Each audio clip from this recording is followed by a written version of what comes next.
আসসালামু আলাইকুম। তো আজকে আমরা ৯ নম্বর প্রশ্নটা সলভ করা ট্রাই করব।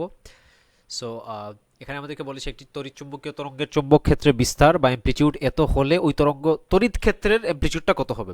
সো বেসিক্যালি আমরা একটা রিলেশন একদম ফিজিক্স সেকেন্ড পেপারে পড়েছিলাম, চ্যাপ্টার 7-এও পড়েছি অনেকবার, ফিজিক্যাল অপটিক্সেও পড়েছি যে সি ইকুয়াল মানে স্পিড অফ লাইট ইকুয়াল আমাদের ছিল ই ডিভাইডেড বাই বি, মানে ইলেকট্রিক ফিল্ডের intensity, electric field intensity divide by magnetic field intensity, এগুলো আমরা পড়েছিলাম আগেই।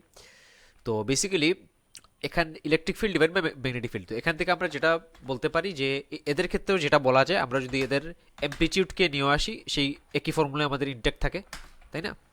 তো এটা আমরা ডিরেক্ট এখান থেকে বলে ফেলতে পারি। সো এগুলো ডিটেলস আমি আর তো বলছি না, কারণ যেহেতু আমাদের এগুলা ক্লাস এখন না, আমরা দ্রুত সলভ করে ফেলার আমাদের টার্গেট। সো এগুলো আমরা আর ডিটেলস আলোচনা করছি না। তো আমাদের এখানে জাস্ট তড়িৎ চুম্বকীয় তরঙ্গের চৌম্বক ক্ষেত্রে একটা বি নটটা দেওয়া আছে। সো আমরা জাস্ট ই নটটা বের করতে হবে।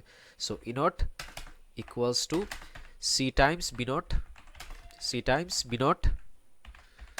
সো এখান থেকে আমরা জাস্ট বের করে ফেলবো। সো ই নট এখান থেকে আমাদের ইকুয়াল স্পিড অফ লাইট হচ্ছে 3 টাইমস 10⁻⁻8, 3 টাইমস 10⁻8, আর পি নটটা হচ্ছে আমাদের 4 টাইমস 10⁻6, 4 টাইমস 10⁻6, 10⁻6। তো এখান থেকে আমি হাতেই ক্যালকুলেশন করে ফেলতে পারি, এটা ক্যালকুলেটারের তো কোনো প্রয়োজন আমি দেখি না। 3 4 12, 3 4 এখান থেকে 12 আসে, আর 10⁻8 10⁻6, তাহলে 10 স্কোয়ার থেকে 10 স্কোয়ার মানে 100, আনলিমিটেড 1200। তো এটা আনসারটা হবে 1200 ভোল্ট পার মিটার। এটা আনসারটা হবে আমাদের 1200 ভোল্ট পার মিটার।